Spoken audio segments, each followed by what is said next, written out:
سال تھا 1998۔ شملہ کی ایک پہاڑی نلدھیرا روڈ۔ یہ جگہ دن میں حسین لیکن رات میں ڈرا دینے والی خاموشی ہوتی۔ رات تقریباً 1:30۔ ایک سرکاری جیپ پر 3 لوگ واپس شملہ شہر کی طرف جا رہے تھے۔ ڈرائیور نریندر، ایک کانسٹیبل اور ایک افسر۔ راستہ سناٹا، پہاڑ اونچے اور دھند اتنی کہ ہیڈ لائٹس بھی ہار مان لیں۔ ایک تنگ موڑ پر اچانک دھند کے بیچ سے بچوں کے ہنسنے کی آواز آئی۔ افسر نے چونک کر پوچھا، یہ رات کو بچے کہاں سے آئے؟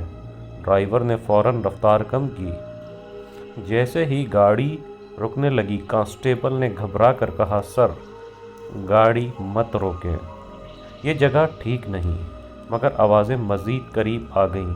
پھر اچانک گانے کی آواز بالکل صاف، جیسے بچوں کا گیت ہو۔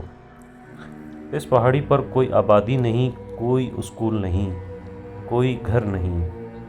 جیسے ہی جیپ نے اگلے موڑ پر قدم رکھا، ہیڈ لائٹس نے کچھ الومینیٹ کیا۔ سڑک کے بیچ میں ایک چھوٹا سایہ بیٹھا تھا، جیسے کوئی بچہ گھٹنوں میں سر دے کر بیٹھا ہو۔ افسر نے آہستہ سے کہا، یہ کیا ہے؟ ڈرائیور نے ہارن دیا۔ بچہ نہ ہلا نہ سر اٹھایا۔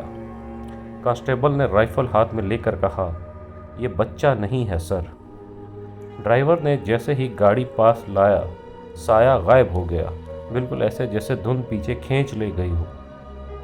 گاڑی کے چاروں طرف خاموشی، بچوں کی آوازیں اچانک بند۔ پیچھے مڑ کر دیکھا تو ایک بچہ، سفید قمیض، بال گیلے اور چہرہ صاف نظر نہیں آ رہا تھا۔ وہ اپنا سر اوپر نہیں اٹھا رہا تھا۔ کانسٹیبل نے دھیمی آواز میں کہا، بھائی کون ہو؟ بچے نے بغیر سر اٹھائے جواب دیا، مجھے گھر جانا ہے۔